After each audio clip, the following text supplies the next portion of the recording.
Tepat hari ini, 11 Oktober di Hari Parlemen Indonesia. Betul, dan pas banget ya karena beberapa waktu lalu kita baru saja dilantik juga nih wakil rakyat periode baru. Betul sekali, Cita. Dan kali ini Yana Monanya akan melihat nih kerjaan rumah dan tantangan wakil rakyat akan datang. Abdul Hakam Naja untuk menyampaikan laporan pembahasan. Terlebih dahulu marilah kita mengucapkan puji syukur hadirat Tuhan Yang Maha Kuasa Allah Subhanahu wa taala. Apanya? Beberapa waktu lalu, periode 2014-2019-nya dilantik. Dan mereka banyak yang berubah. Begitu juga peran orang banyak yang juga berubah kepada mereka. Tapi itu aja yang berubah. Tapi, saya pikir dan kerja juga harus apalagi nih, mereka memikul tanggung jawab yang sangat besar sebagai penyalur aspirasi rakyat. Lantas, siapkah mereka menanggung tanggung jawab tersebut demi bangsa, negara, dan rakyat Indonesia? Nanya. Akan bekerja dengan sungguh-sungguh. Cie yang baru dilantik. Tugas berat di depan mata loh. Apalagi para wakil rakyat di parlemen ini dipilih langsung oleh rakyat. Artinya wajib menyalurkan aspirasi rakyat di republik ini. Gak cuma itu, fungsi legislatif juga sebagai penyeimbang kebijakan pemerintah. Wih, tugas yang amat sangat berat sekaligus mulia tuh. Hari ini, 16 Oktober diperingati sebagai Hari Parlemen Nasional yang menandai pentingnya DPR sebagai corong rakyat. Parlemen Indonesia ini punya sejarah yang cukup panjang. Pada zaman penjajahan dulu, parlemen disebut Volksraad yang terdiri dari 3 orang aja.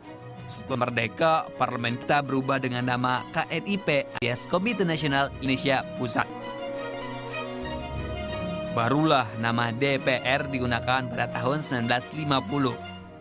Sekarang Yana mau nanya nih, gimana ya pendapat warga tentang wakilnya yang duduk di kursi dewan?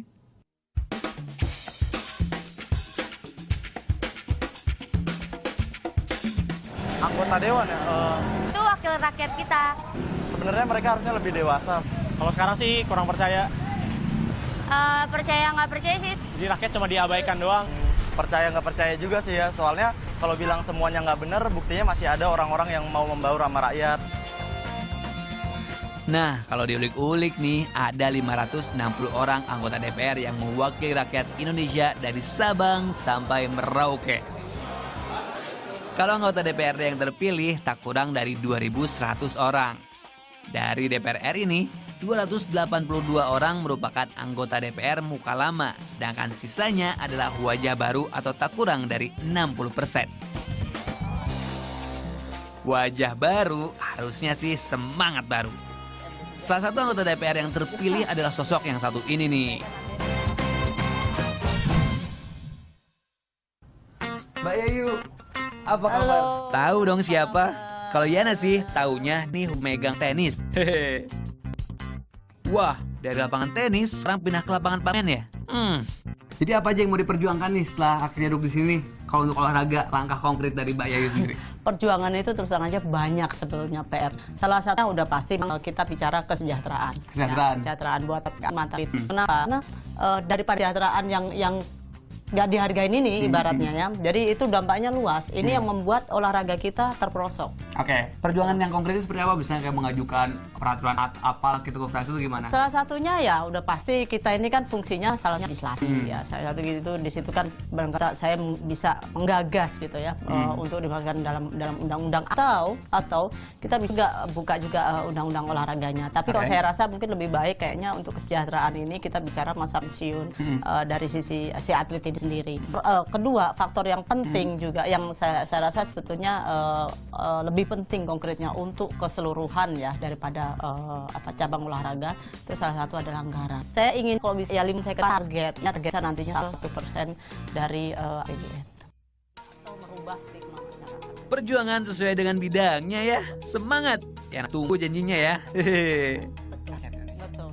Asal nggak mengulang kelakuan para anggota DPR di sebelumnya. Fakta membuktikan sedikit loh yang justru memakai demi kepentingan pribadi.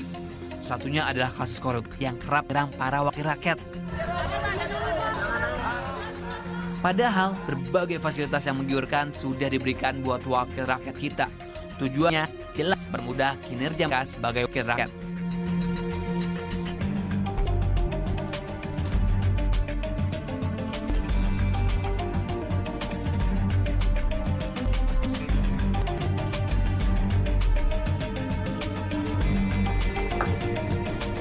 Raut wajah bahagia bisa jadi terlihat dari anggota yang baru dilantik beberapa waktu lalu. Tapi gak akan berlangsung lama nih karena setumpuk pekerjaan rumah mengenai legislasi, pengawasan dan kesejahteraan rakyat menanti untuk diselesaikan. Tugas lain para wakil rakyat adalah membuat UUD, Undang-Undang Dasar. Tapi ternyata produk yang dihasilkan pada periode lalu masih dianggap kurang maksimal. Dari data yang Anda dapat nih, pada periode 2004 sampai 2009 tercatat ada 186 produk undang-undang yang dihasilkan. Sedangkan pada periode 2009-2014 hanya berjumlah 136 saja. Bahkan berdasarkan yang dikeluarkan Forum Masyarakat Peduli Parlemen Indonesia atau Formapi, dari 519 anggota DPR pada periode lalu, hanya 4 orang yang kinerjanya dianggap bagus. Jadi gimana ya nasib masa depan parlemen kita? Melihat bahwa ini pemerintah bagus.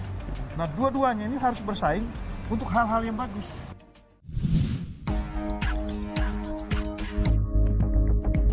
Oke Pak, baru-baru ini kan anggota DPR yang baru aja dilantik nih ya Pak ya. Kalau Pak Sebastian sendiri melihatnya gimana nih Pak, komposisi anggota DPR yang baru ini? Ya, kalau melihat latar belakangnya, DPR kita sekarang, periode sekarang ini diisi oleh orang-orang yang berlatar belakang paham. Kalau pengusaha itu kan kerja rapatnya sedikit, kemudian punya berapa, dan apa yang mereka lakukan itu orientasi profit. Tetapi di DPR itu rapatnya yang panjang, sementara hasilnya itu singkat. Untuk menyepakati satu pasal itu berminggu-minggu keluar. Pola ada kejadian mereka yang mengambil sisi DPR. Baru yang membawa yakin warga masyarakat milih mereka juga punya untuk mengawasi jam mereka masih ada yang mau gimana dan punya aja tidak dengan cara mention ke nanya